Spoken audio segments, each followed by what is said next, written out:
La biología de las células neoplásicas, particularmente en el caso del adenocarcinoma de colon, opera bajo una lógica metabólica radicalmente distinta a la de las células sanas, un fenómeno que la ciencia ha documentado extensamente bajo el nombre de efecto Warburg.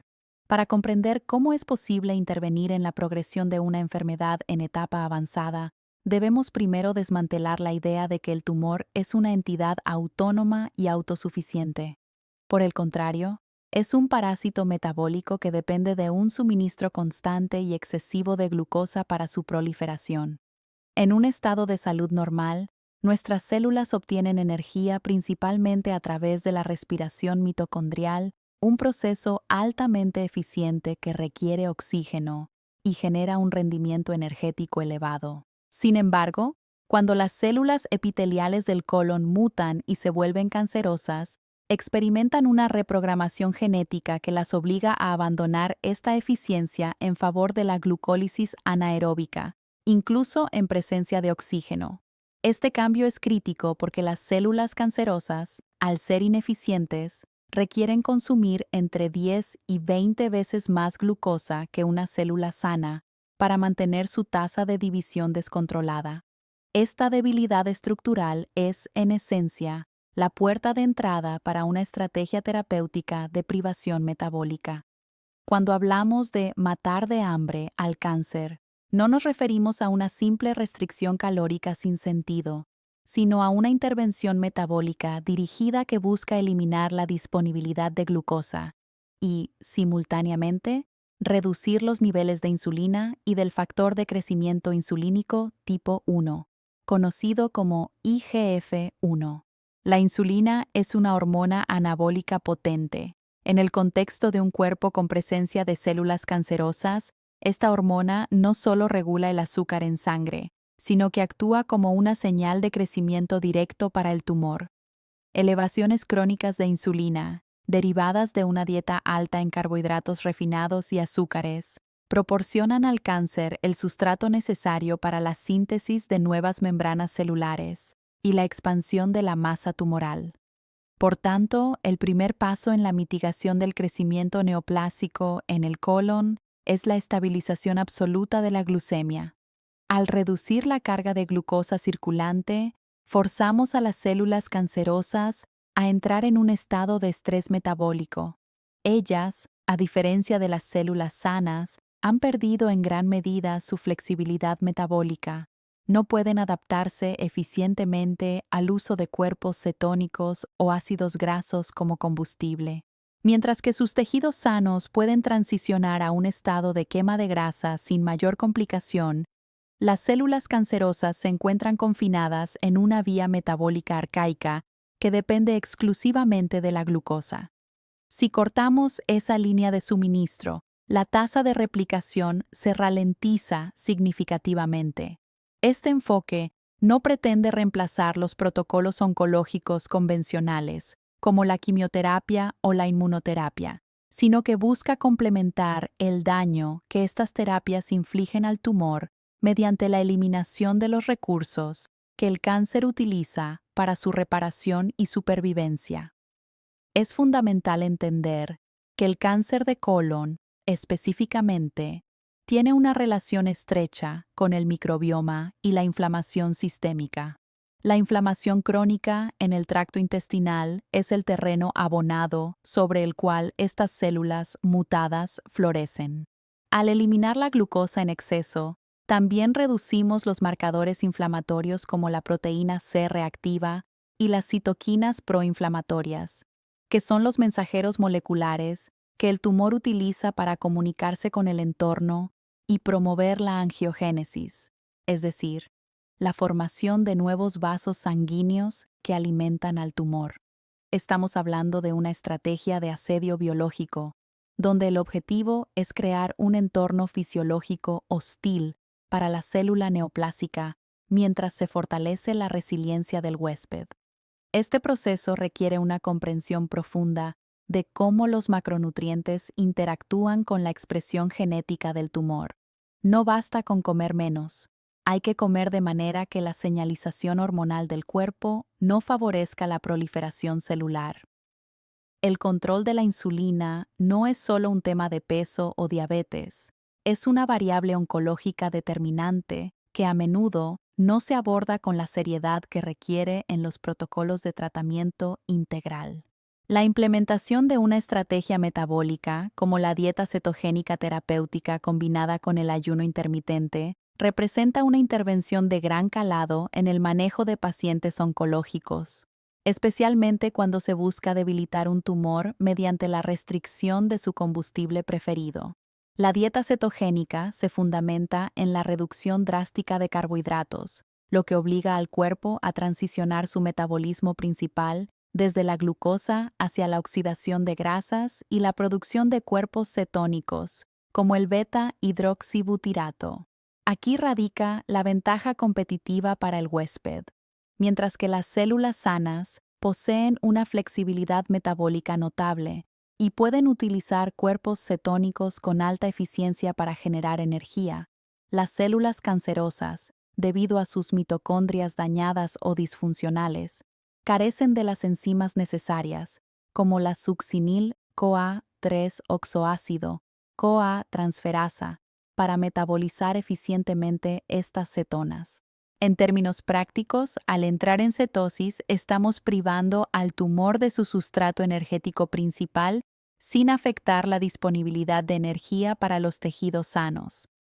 Este estado de hambre metabólica impuesto al tumor disminuye su tasa de proliferación, reduce la expresión de genes de supervivencia y sensibiliza a las células neoplásicas ante terapias convencionales, como la quimioterapia, que también actúan induciendo estrés oxidativo.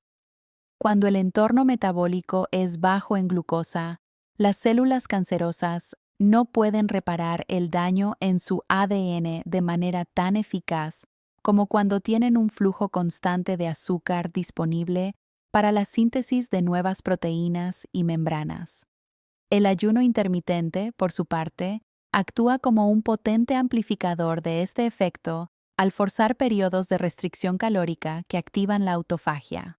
La autofagia es un mecanismo evolutivo de limpieza celular mediante el cual el organismo identifica y degrada componentes celulares dañados, mal plegados o disfuncionales para reciclar sus materiales.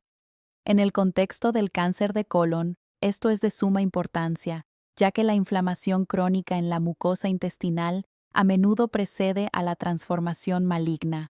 Durante el ayuno, los niveles de insulina circulante caen significativamente, lo que reduce la activación de la vía mTOR, un regulador maestro del crecimiento celular. En las células cancerosas, la vía mTOR suele estar hiperactiva, actuando como un acelerador constante para la división celular.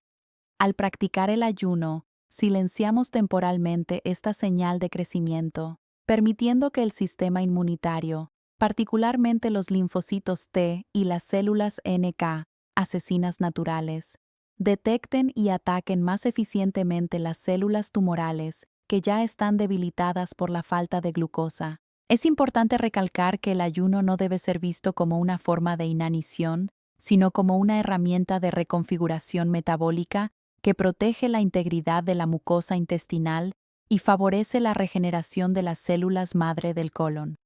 Dentro de este enfoque, el microbioma intestinal desempeña un papel determinante, dado que es el ecosistema donde reside el cáncer de colon. La ingesta de una dieta cetogénica bien formulada, rica en grasas saludables y fibra proveniente de vegetales de bajo índice glucémico, no solo modula el combustible disponible para el tumor, sino que también altera la microbiota a favor de bacterias que producen ácidos grasos de cadena corta, como el butirato. El butirato es una molécula fundamental para la salud del colon. Posee propiedades antiinflamatorias potentes y es capaz de inducir la apoptosis, o muerte celular programada, en las células con ADN dañado. Al evitar los azúcares refinados y los aceites vegetales altamente procesados, que son proinflamatorios, estamos reduciendo la basura metabólica que llega al colon. En lugar de eso, al proveer sustratos que fomentan la producción de butirato, estamos entregando a las células epiteliales del colon una fuente de energía que es, paradójicamente, beneficiosa para ellas, pero tóxica para las células neoplásicas. Este es el principio de la gestión del entorno microambiental: hacer que el terreno intestinal sea un lugar hostil para la célula maligna, pero un entorno próspero para la fisiología normal. Es imperativo subrayar que este protocolo no debe entenderse como un reemplazo de las intervenciones médicas oncológicas. La medicina moderna ofrece herramientas de precisión, como la cirugía, la radioterapia y los agentes quimioterapéuticos o de inmunoterapia, que son indispensables para reducir la carga tumoral inicial. La estrategia metabólica que estamos analizando debe ser considerada como una terapia coadyuvante o integrativa, diseñada para optimizar la respuesta biológica del cuerpo ante dichas intervenciones. El éxito de este enfoque depende de la consistencia y, sobre todo, del monitoreo estrecho de parámetros metabólicos como los niveles de glucosa en sangre, los cuerpos cetónicos en plasma y los marcadores inflamatorios.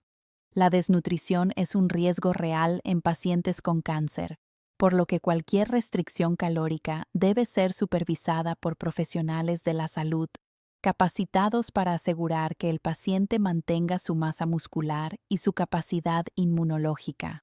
La meta final de esta intervención metabólica es transformar el metabolismo del paciente de un estado protumoral caracterizado por altos niveles de glucosa e insulina a un estado antitumoral donde el cuerpo opera en una economía de eficiencia, manteniendo la inflamación sistémica al mínimo y privando de recursos vitales a las células neoplásicas. Esta es una guerra de desgaste donde el ganador será aquel que tenga la capacidad de gestionar sus recursos energéticos de la manera más estratégica, permitiendo que el huésped sobreviva y el tumor sea eventualmente controlado o erradicado. La privación de glucosa mediante la dieta cetogénica y el ayuno es el cimiento de la estrategia, pero no podemos ignorar la plasticidad metabólica que caracteriza a las células tumorales en etapa 4. Estas células poseen mecanismos de supervivencia sofisticados que les permiten, ante la escasez de glucosa, activar vías alternativas de obtención de energía, principalmente a través del consumo de glutamina, un aminoácido abundante en el torrente sanguíneo. Por tanto, el protocolo de mantenimiento para prevenir recaídas y maximizar la eficacia del tratamiento requiere una inhibición farmacológica y nutricional de estas vías de escape. La suplementación estratégica no debe verse como un remedio mágico, sino como una intervención moduladora de las vías de señalización celular que el cáncer utiliza para resistir. En este contexto, compuestos como la berberina destacan por su capacidad para activar la quinasa activada por AMPK. La activación de la AMPK funciona como un interruptor maestro del metabolismo celular. Al ser activada, la célula recibe la señal de que los recursos energéticos son escasos, lo que inhibe automáticamente la síntesis de proteínas y lípidos que el tumor necesita para crecer y, simultáneamente, mejora la sensibilidad a la insulina en los tejidos sanos. Esencialmente, la berberina imita los efectos metabólicos del ayuno y del ejercicio intenso, forzando al cuerpo a mantener un perfil metabólico hostil para la proliferación neoplásica. Junto a la berberina, el uso de curcuminoides derivados de la cúrcuma y el EGCG, presente en el té verde de alta calidad, actúa sobre la angiogénesis, es decir, el proceso mediante el cual el tumor desarrolla su propio suministro de sangre. Las células cancerosas en etapa avanzada segregan factores de crecimiento endotelial vascular, VEGF, para reclutar vasos sanguíneos que les proporcionen oxígeno y nutrientes. La curcumina ha demostrado en modelos preclínicos su capacidad para inhibir las vías NF-κB, que son responsables de mantener el estado de inflamación crónica y de supervivencia celular que protege al tumor contra la apoptosis. Al neutralizar estos mensajeros inflamatorios, se reduce la capacidad del tumor para hablar con su entorno y reclutar apoyo vascular. Por su parte, el EGCG actúa interfiriendo con las enzimas proteasas que el tumor utiliza para invadir los tejidos circundantes, creando una barrera química que dificulta la expansión local del cáncer de colon. La combinación de estos agentes, cuando se integran con una dieta baja en glucosa, crea un entorno donde el tumor no solo carece de combustible, sino que también es incapaz de expandirse o de protegerse eficazmente frente a los agentes terapéuticos convencionales. El mantenimiento a largo plazo para prevenir una recidiva se centra en la salud del microbioma intestinal, el cual debe ser reconstruido tras cualquier tratamiento oncológico.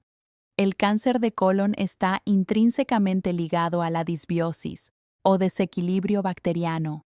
La estrategia de mantenimiento debe priorizar la ingesta de fibras prebióticas fermentables, las cuales sirven de sustrato para que las bacterias benéficas produzcan butirato, un ácido graso de cadena corta que es esencial para la salud de los colonocitos sanos. El butirato no solo nutre las células del epitelio del colon, sino que también ejerce un efecto protector contra la carcinogénesis al inducir la diferenciación celular y la muerte de células potencialmente mutadas. La inclusión de vegetales crucíferos, como el brócoli y las coles de Bruselas, proporciona sulforafano, un compuesto que activa las